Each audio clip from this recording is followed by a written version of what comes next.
भ्रष्टाचार और परिवारवाद एक दूसरे से अलग नहीं है।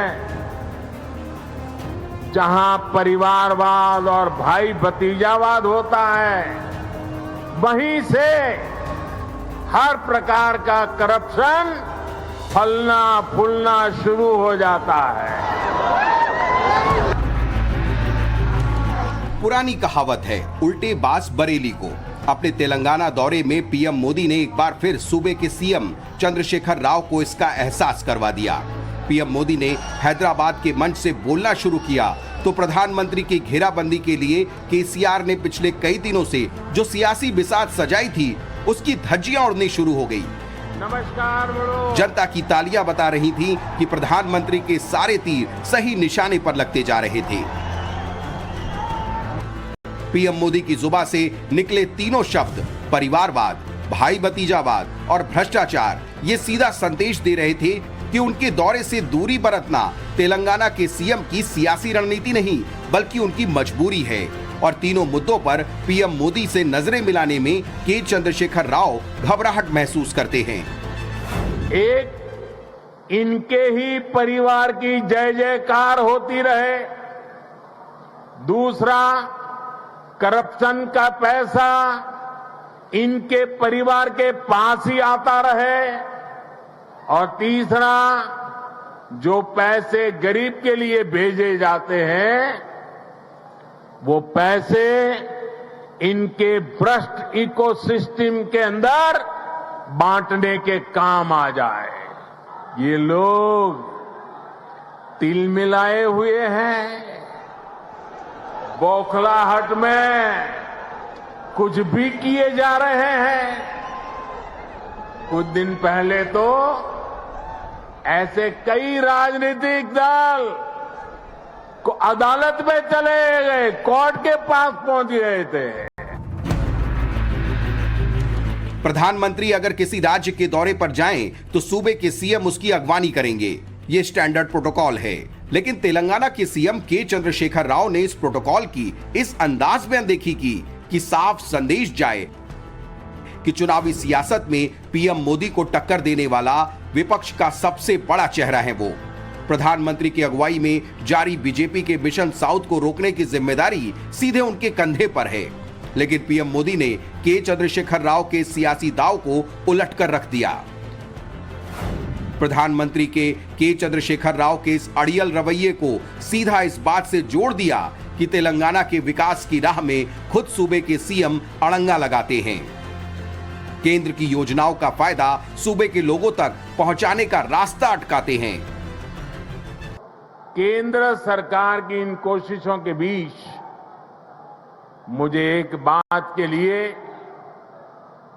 बहुत पीड़ा है, बहुत दुख होता है, दर्द होता है। केंद्र के ज्यादातर प्रोजेक्ट्स में राज्य सरकार से सहयोग न मिलने के कारण हर प्रोजेक्ट में देरी हो रही है। पीएम मोदी का संदेश सीधा था।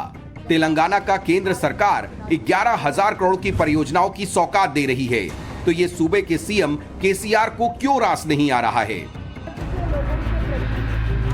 दक्षिण के 3 राज्यों के दौरे पर निकले पीएम मोदी ने तेलंगाना को 11,300 करोड़ की परियोजनाओं का तोहफा दिया। सिकंदराबाद तिरुपति वंदे भारत एक्सप्रेस को रवाना किया। हैदराबाद के बीबी नगर में नए एम्स की आधारशिला रखी, तो सिकंदराबाद रेलवे स्टेशन के पुनर्विकास की बुनियाद रखी। तेलंगाना में प्रधानमंत्री नरेंद्र मोदी के दौरे से जुड़ा यह पहला मौका नहीं था जब सूबे के सीएम के चंद्रशेखर राव ने उनका स्वागत करने से दूरी बनाई है। पिछले 14 महीनों में यह 5वां मौका था जब केसीआर ने तेलंगाना में पीएम मोदी का स्वागत नहीं किया। 5 फरवरी 2022 को समानता की मूर्ति का अनावरण करने के लिए पीएम मोदी तेलंगाना आए थे, तो केसीआर अगवानी से दूर रहे। समानता की मूर्ति 11वीं सदी के भारतीय संत और दार्शनिक रामानुजाचार्य की थी, जिसे हैदराबाद के बाहरी इलाके में रंगारेड्डी जिले के मुचिंतल में स्थापित किया गया। 26 मई 2022 में Modi Indian school of business यानी ISB के 20वें वार्षिक समारोह में भाग लेने के लिए हैदराबाद आए तो केसीआर स्वागत करने नहीं पहुंचे।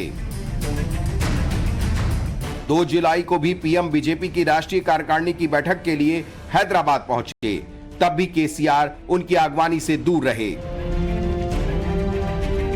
12 नवंबर 2022 को पीएम मोदी ने रामागुंडम फर्टिलाइजर प्लांट को राष्ट्र को समर्पित किया, तब भी केसीआर ने उनसे दूरी बनाए रखी। साथियों, जब देश तुष्टीकरण से निकलकर सबके संतुष्टीकरण की तरफ बढ़ता है, तब सच्चा सामाजिक न्याय जन्म लेता है। आज तेलंगाना सहित पूरा देश संतुष्टीकरण के रास्ते पर चलना चाहता है। तेलंगाना में इस साल के आखिरी तक विधानसभा चुनाव होना है। तेलंगाना के चुनावी नतीजे एक और ये तस्वीर साफ कर देंगे कि विपक्ष के सबसे बड़े चेहरे के तौर पर पीएम मोदी को टक्कर देने की के चंद्रशेखर राव की दावेदारी कितनी तगड़ी है, तो दूसरी ओर ये नतीजे ये भी साफ करेंगे कि बीजेपी के दक्षिण विजय की राह कितनी आसान या मुश्किल है। बीजेपी के इस महत्वाकांक्षी चुनावी अभियान में पीएम मोदी उनका सबसे बड़ा और जादुई चेहरा है। ये बात भारत राष्ट्र समिति के मुखिया केसीआर से लेकर डीएमके प्रमुख एमके स्टालिन, कर्नाटक से आने वाले कांग्रेस अध्यक्ष मल्लिकार्जुन खड़गे, केरल के सीएम पिनाराई विजयन समेत दक्षिण की क्षेत्रीय पार्टियों के वो तमाम दिग्गज बखूबी समझते हैं जो 2024 के चुनावी दांव में अपना कद बड़ा करना चाहते हैं। यही वजह है कि चंद्रशेखर राव कांग्रेस और डीएमके से दूरी बनाकर मोदी विरोध की सियासत कर रहे हैं। बिहार के सीएम नीतीश कुमार से लेकर दिल्ली के सीएम अरविंद केजरीवाल तक को साधने की कोशिश कर चुके हैं। अपनी पार्टी तेलंगाना राष्ट्र समिति का नाम बदलकर महाराष्ट्र राष्ट्र समिति करने का केसीआर का मकसद भी यही था और इस मौके पर फ्री में हजारों मुर्गे बांटकर उन्होंने सुर्खियां भी बटोर ली। लेकिन इन सब के बावजूद उन्हें इस बात का बखूबी एहसास रहा कि मोदी मैजिक उनके हर दांव पर भारी पड़ सकता है। के चंद्रशेखर राव पीएम मोदी के इस दौरे से पहले भी अच्छी तरह समझ गए थे कि परिवारवाद, भाई भतीजावाद और भ्रष्टाचार के आरोपों पर उनकी घेराबंदी तय है। इसीलिए प्रधानमंत्री पर दबाव बनाने के लिए उन्होंने हैदराबाद में जगह जगह पोस्टर लगवा दिए।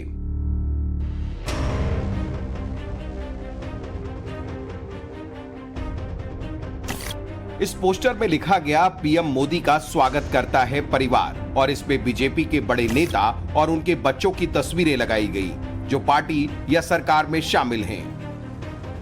पीएम मोदी के खिलाफ पोस्टर दाव में केसीआर की पार्टी को झटका भी लगा है, क्योंकि इस मामले में हैदराबाद में बीआरएस यूथ नेता की गिरफ्तारी हो गई है। दरअसल इन पोस्टरों के जरिए चंद्रशेखर राव जनता में यह संदेश देने की कोशिश कर रहे थे कि सबसे ज्यादा परिवारवाद बीजेपी में है। ये चेहरे उनकी गवाही दे रहे हैं। केसीआर के इशारे पर उनकी पार्टी ने यह दांव जमकर आजमाया। पूरे हैदराबाद को ऐसे पोस्टरों से पाट दिया गया, लेकिन ऐसा करने के बावजूद ये दांव उन्हें उल्टा ही पड़ सकता है, क्योंकि पीएम मोदी कई मौकों पर कह चुके हैं कि बीजेपी में बेटा बाप का उत्तराधिकारी नहीं होता। बाप बड़े पद पर है, इस बात से आगे की राह नहीं खुलती, बल्कि इसके लिए उसे अपनी काबिलियत साबित करनी पड़ती है।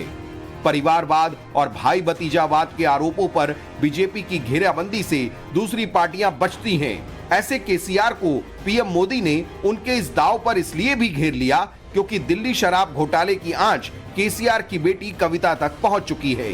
100 करोड़ रुपए के लेन देन को लेकर उन्हें आरोपी बनाया गया है। भ्रष्टाचार और परिवारवाद एक दूसरे से अलग नहीं है।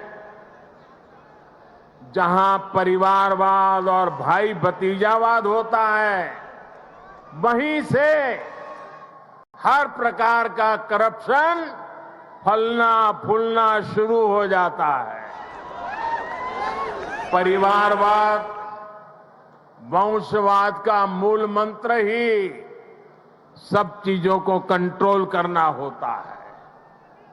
परिवारवादी हर व्यवस्था पर अपना कंट्रोल रखना चाहते हैं। उन्हें ये बिल्कुल पसंद नहीं आता कि कोई उनके कंट्रोल को चैलेंज करे।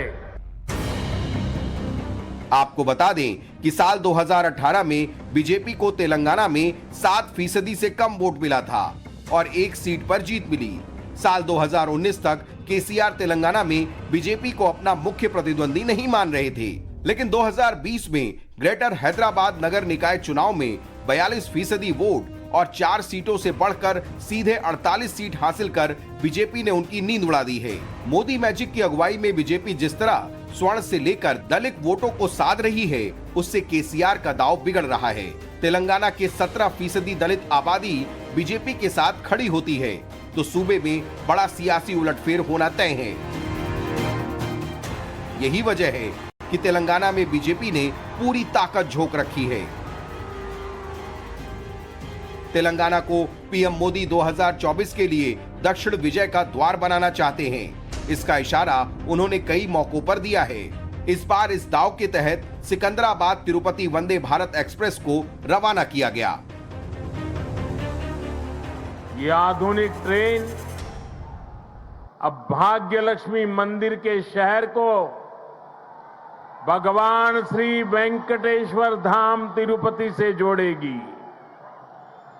यानी एक प्रकार से ये वंदे भारत एक्सप्रेस आस्था, आधुनिकता, टेक्नोलॉजी और टूरिज्म को कनेक्ट करने वाली है। पीएम मोदी दक्षिण विजय के लिए विकास वाला दाव जिस तूफानी रफ्तार से ला रहे हैं, उससे के चंद्रशेखर राव का ज्योतिष वाली चुनावी गणना भी गड़बड़ाती दिख रही है।